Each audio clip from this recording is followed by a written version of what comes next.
नमस्ते जी, स्वागत है आपका हमारे यूट्यूब चैनल परीक्षा भक्ति सार में। संसार सागर है अगर, तो माता पिता भी नाव है। जिसने करी सेवा तो उसका बेड़ा पार है। जिन्होंने दुखाई आत्मा वे डूबते मझधार हैं। माता पिता परमात्मा मिलते न बारंबार हैं। वृद्धावस्था जीवन के सफर का अंतिम पड़ाव होता है। एक दिन सबको इस पड़ाव से गुजरना होता है। इस दौर में जहाँ मानव अपने जीवन में किए गए कर्मों का लेखा जोखा करता है, वहीं शारीरिक क्षीणता के चलते एवं विभिन्न रोगों के आक्रमण के चलते वह पहले के जीवन का सफर तय करने में अपने आप को असमर्थ पाता है। तब उसे सहारे की आवश्यकता पड़ती है, जो वह अपने पुत्रों में, बहू बेटियों में, पत्नी में तलाश करता है। उस तलाश में उस पड़ाव पर प्रायः यह देखा जाता है कि यह दौर उनके लिए बड़ा ही कष्टदायक व अशांतिपूर्वक बीतता है। जवानी के दौरान अपनी व अपने परिवार की यथासंभव इच्छाओं को पूर्ण करने वाला जब अपने बुढ़ापे के दौरान छोटी छोटी चीज़ों के लिए तरस जाता है, तब वह इस बुढ़ापे को एक बोझ समझने लगता है और भगवान से प्रार्थना करने लगता है कि हे भगवान, मुझे इस दुनिया से शीघ्र उठा लो। हम अपने अधिकार, हक, संपत्ति में हिस्सा आदि की बातें तो करते हैं, पर कर्तव्य की बातें नहीं करते, क्यों?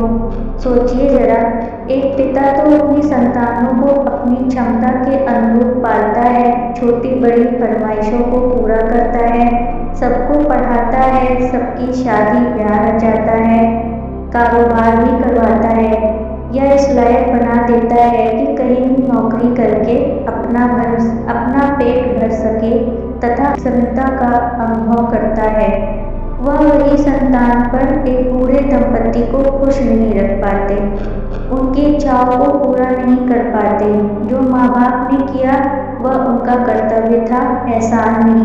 पर हमारा कर्तव्य क्या है? हमने अपने कर्तव्य का पालन भली भांति किया है क्या?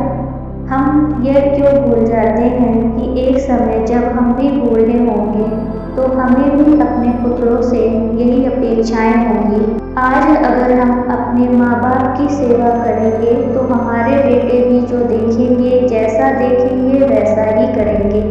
अगर हम माता पिता की सेवा करेंगे, उनकी बात मानेंगे, तो हमारे पुत्र भी हमारी बात मानेंगे। हम नहीं मानेंगे तो हमारे पुत्र क्यों मानेंगे?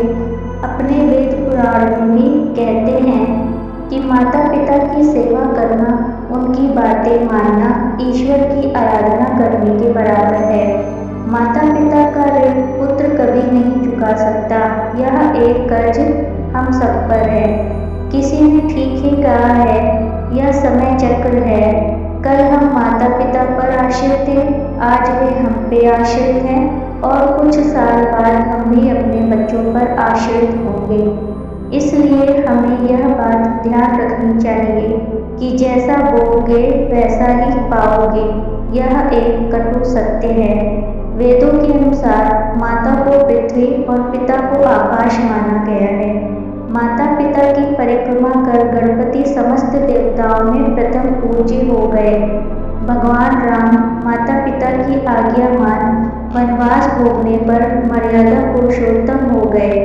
देवव्रत पिता शांतनु की इच्छा पूर्ण करने के लिए आजीवन ब्रह्मचर्य व्रत लेकर भीष्म हो गए तथा इच्छा मृत्यु का वरदान प्राप्त किया।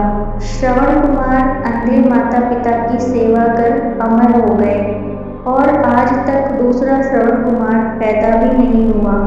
परशुराम पिता की आज्ञा मान माता का शीश काट कर न केवल माता को पुनर्जीवित करवाया बल्कि अजेय हो गए। इन सब उदाहरणों से यह साबित होता है कि माता पिता के आशीर्वाद में इतनी शक्ति होती है कि स्वयं भगवान को भी झुकना पड़ता है। अतः हर पुत्र को चाहिए कि वह माता पिता की सेवा करे, खासकर वृद्धावस्था में। उस सेवा से प्रसन्न होकर अगर उन्हें आशीर्वाद दिया तो वह हमारे जीवन को सुखमय बना देगा। अन्यथा यदि दुख पाकर कहीं उनके मुंह से श्राप निकल गया तो हमारा क्या हश्र होगा, यह कल्पना से भी परे है। स्वामी राम सुखदास जी ने भी कहा है, पहले तुम अपने माँ बाप की सेवा करो, बाकी काम बाद में। भगवान तो तुम्हारे अपने घर में हैं। माँ बाप के खातिर दुख सहना फर्ज है, एक कर्तव्य है, एहसान नहीं। इससे हमें मुंह नहीं मोड़ना चाहिए। हम उनकी चाहे जितनी सेवा करें, परंतु इसका कर्ज कभी नहीं चुका सकते। इनका कर्ज अनमोल है। किसी ने ठीक ही कहा है, सभी तीर्थों का पुण्य बूढ़े माँ बाप की सेवा के बराबर है।